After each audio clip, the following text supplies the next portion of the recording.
રાજકોટના મવડી વિસ્તારની અંદર જે આપણે ઊભા છીએ અને ભારે તાપને લઈને લોકો ટોપી ચશ્મા પહેરીને અત્યારે નીકળી રહ્યા છે. અહીંયા જોઈ શકાય છે કે અલગ અલગ લોકો જે દ્રશ્યો બતાવવાનો પ્રયાસ કરીશું. ગઈકાલે 42 ડિગ્રી જેટલું તાપમાન, એટલે કે યલો એલર્ટ હતું અને હવે 42થી વધશે એટલે જે ઓરેન્જ એલર્ટ આવે તેવી શક્યતાઓ છે. આ દ્રશ્યો બતાવશું. છેલ્લા 3 દિવસથી માથું ફાડી નાખે એટલી ગરમી અને તાપમાન જોવા મળી રહ્યું છે. ને અહીંયા જે યુવાન આપણી સાથે જે આપણે એમની સાથે, તમે શું કહેશો, કેવી ગરમી, કેવું તાપમાન અને રાજકોટની અંદર વધતું જાય છે તાપમાન?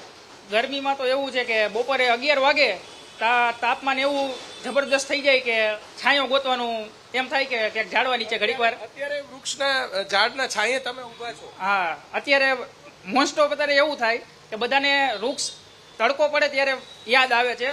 આડા દિવસે કોઈને એમ ન થાય કે આપણે વૃક્ષ વાવી અને ઝાડવા વધારેમાં વધારે રાજકોટમાં હોય તો અત્યારે આ વસ્તુ કામ આવે એવી છે. લોકો છાંયણે ઊભા રહેતા હોય છે. અત્યારે જોઈ શકાય છે કે પીપળાનું સરસ ઝાડ અહીંયા છે, આ તરફ લીમડાનું ઝાડ છે અને દ્રશ્યો બતાવશું.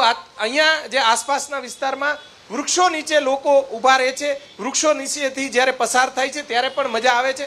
તમે શું કહેશો, કેવું તાપમાન? તાપમાન 45 ડિગ્રી ઉપર અને બ્રિજ ઉપરથી ફાટકવાળા રોડ ઉપર ઝાડવા પાસે બધા ઊભા રહીએ ગરમીના બધા. અહીંયા ઊભા રહી જાય છે. હા, ઊભા રહી જાય.